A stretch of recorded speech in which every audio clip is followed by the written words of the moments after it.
A paz do Senhor, Juventude de Cristo! Está começando mais um programa do Conectados na Lição. Para ampliar o seu conhecimento, fique com a gente porque estamos começando mais um Conectados na Lição.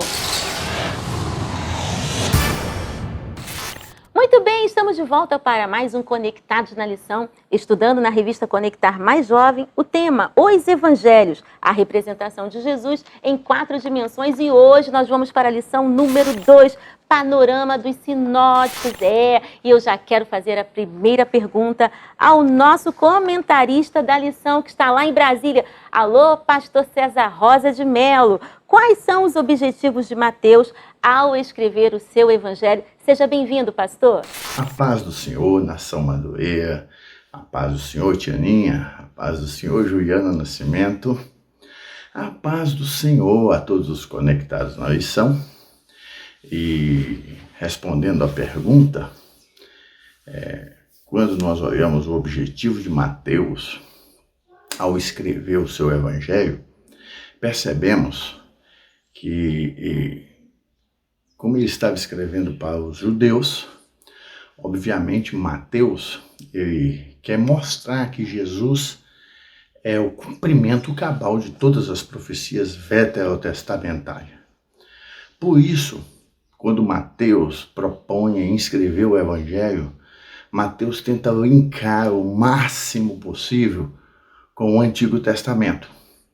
E a transição é muito bem feita por Mateus quando ele utiliza as expressões para que se cumprisse o que fora dito pelo profeta. E aí ele vai usar diversos profetas para mostrar que Jesus é o cumprimento de tudo aquilo que foi vaticinado no Antigo Testamento. Só para se ter uma base, quando se fala do precursor de Jesus, João Batista, ele vai usar o profeta Isaías ao dizer sobre aquele que iria endireitar o caminho, preparar o caminho para a chegada do Messias. E ele vai falar isso conforme foi dito pelo profeta Isaías. Então, queridos, Mateus, como ele escreve para a comunidade judaica em especial, ele até mesmo vai limitar-se a usar o nome Deus.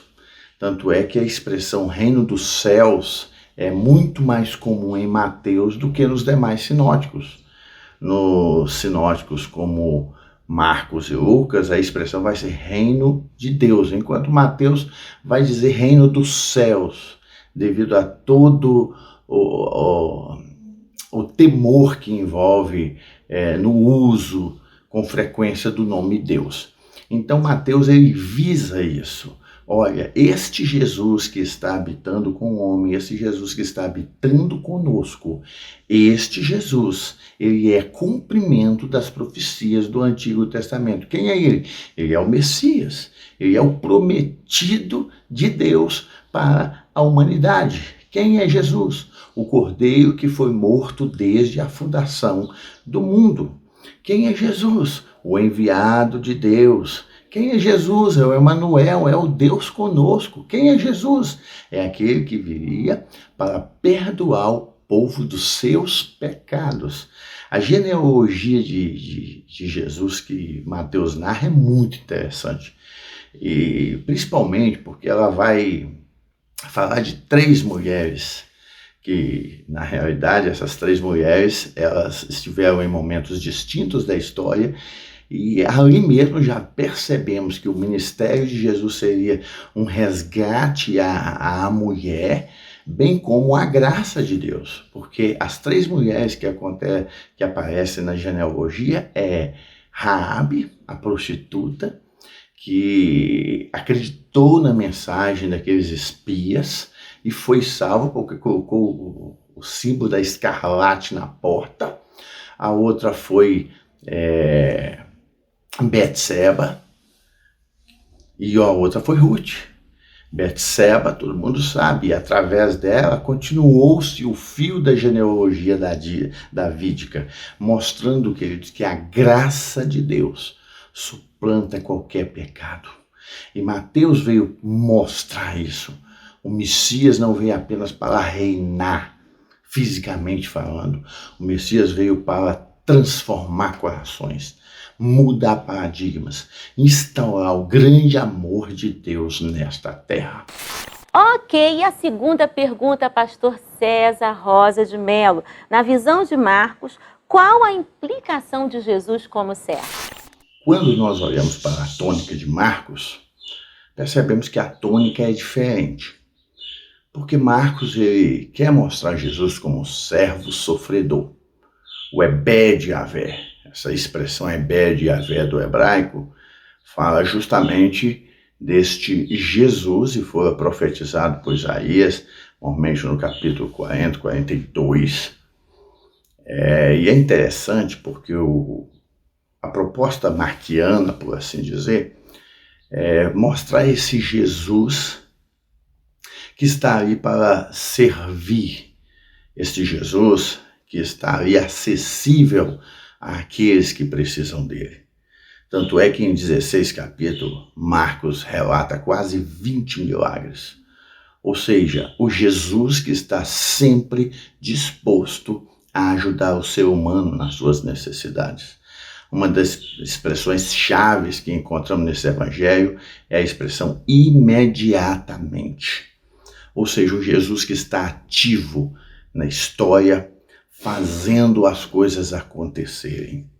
Queridos, é tão interessante esse Jesus acessível, que logo um dos primeiros milagres relatado por Marcos, pelo evangelista Marcos, é sobre a cura do leproso. E é interessante quando nós percebemos que o leproso deveria estar no leprosário, porém encontramos aquele homem encontrando-se com Jesus, e quando ele chega diante de Jesus, ele ajoelha-se, ele prostra, começa a adorar, e no meio desta adoração ele fala algo lindo que nós precisamos aprender, que é assim: se tu quiseres, tu pode me tornar limpo. Essa expressão é tão linda porque, primeiro, ele mostra o poder de Deus, e segundo, ele submete a sua necessidade à vontade de Deus. E Deus, é tão interessante aí, o Deus na pessoa de Jesus poderia ter liberado uma palavra, porque ele foi criador dos céus e da terra, ele poderia apenas ter liberado uma palavra e aquele homem ficaria limpo, ficaria curado. Mas Jesus, ele não libera uma palavra, a Bíblia diz que ele toca no leproso. Ora, os leitores, os ouvintes sabem que uma das características da lepra é a insensibilidade no que diz respeito ao toque. E Jesus, naquele momento, quando toca no leproso, Jesus está restaurando a vida. Jesus está restaurando a capacidade de sentir, de viver, de compartilhar emoções novamente. Esse é o Jesus que Marcos quer apresentar. Ele inicia mostrando um Jesus, primeiro, que quebra protocolos. Um Jesus que, por mais que o homem esteja imerso nos seus problemas, Jesus não está alheio a tudo que está acontecendo. Jesus entra na história, Jesus toca naquele homem, Jesus restaura a dignidade, Jesus devolve para ele a vida. É isso que Marcos mostra, um Deus que desceu de sua glória e está caminhando com o homem, um Deus que está sentindo o homem, está sendo tocado pelo homem, está tendo a oportunidade, por assim dizer, de escutar o clamor de perto, em loco. Queridos, é o servo sofredor, o servo que, como diz Isaías, foi obediente até a morte e morte de cruz. Sabe por que ele fez isso, queridos? Por amar a mim e a você. Por isso, nós precisamos valorizar cada detalhe que nos é fornecido através das visões dos evangelistas nos sinóticos. Perfeito! Lembrando a Juventude de Cristo que a editora Betel disponibiliza lá no seu site o Pio Conectar Mais Jovem, programa de incentivo à leitura, um subsídio a mais que vai dar o up aí nos seus estudos, né, sobre os evangelhos. E hoje recebendo aqui a nossa convidada, a diaconisa Juliana Nascimento, ela que é graduanda em teologia e colaboradora aqui conosco através do Pio. Juju, o que o Pio traz? Seja muito bem-vinda. Muito obrigada. É sempre um prazer estar aqui com vocês, né, no Conectados na Lição. Hoje o Pio vai falar sobre o quebra-cabeça perfeito. Se você quer saber mais sobre isso, acesse lá o site da editora Betel e faça o download gratuito do seu programa de incentivo à leitura. Eu tenho certeza que isso irá acrescentar demais no seu conhecimento. Bom, eu já quero fazer a pergunta para o nosso comentarista, pastor César Rosa. A juventude quer saber por que Lucas apresenta Jesus como filho do homem? O que dizer de Lucas, um médico amado? A proposta de Lucas é uma proposta muito boa também, como integrante do sinótico, e eu já falei isso na lição passada, que a expressão kata, do grego, quer dizer visão, ponto de vista, onde o evangelista estava, o que ele quer detalhar. E Lucas, ele como médico, como estudioso, tendo uma mente mais lucubrativa, Lucas ele trabalha muito com detalhe. E a abordagem de Lucas é Jesus como filho do homem. Filho do homem pode ser visto por dois prismas. Um pelo título messiânico, né? Um título que Jesus recebera, filho do homem. Tanto e Jesus usa por diversas vezes, referindo-se a si como filho do homem, ao dizer, porque o filho do homem sofrerá, o filho do homem será pendurado, o filho do homem ressuscitará ao terceiro dia. Então nós sempre vamos ver Jesus utilizando desse título para expressar verdades acerca do seu ministério, da sua vinda e da sua morte e ressurreição. Porém, Lucas também trata filho do homem como aquele que tem um vínculo com a raça humana. Lucas não quer deixar esse Jesus como um elo solto, como um nó sem ponta, por assim dizer. Lucas quer mostrar que esse Jesus, ele entrou na história humana, entrou de maneira histórica mesmo. Ele tem um pai, ele tem uma mãe. Quem são seus pais? José e Maria. Ou seja, Jesus, ele tem vínculo, ele tem uma história. Jesus foi registrado num cartório. Então, se você procurar saber, através de documentos, esse Jesus entrou na história humana. De que maneira? Da maneira convencional. Quando o Espírito Santo aparece para Maria falando que dela viria o Salvador do mundo. Então é nesse prospecto que Lucas vai trabalhar também. Lucas mostrando que esse Jesus, ele fez parte da história, do processo, do ciclo da vida humana. E ele é o único dos evangelistas que vai retratar momentos da infância de Jesus e vai ser categórico ao dizer que Jesus crescia em graça e em conhecimento, tanto para com Deus, tanto para com os homens. Então Lucas ele quer mostrar que não apenas é Jesus do ponto de vista divino, sobrenatural, mas também do ponto de vista humano. Nós não podemos valorizar uma natureza em detrimento à outra, tá? Porque Jesus ele é 100% homem, 100% Deus. Eu sei que muitas vezes na nossa mente humana é difícil compreender como essas duas naturezas viviam em perfeita harmonia, sem uma sobrepor a outra, e por isso que eles cunharam um termo chamado de união hipostática, e é usada somente neste contexto de Jesus para dizer como essas duas naturezas se harmonizavam.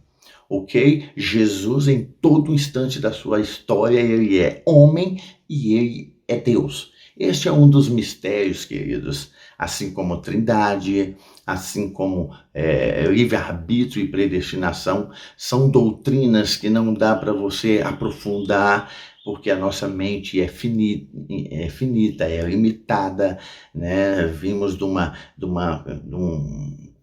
natureza pecaminosa, decaída, mas é que o que Deus revelou está aí para nós viver com isso.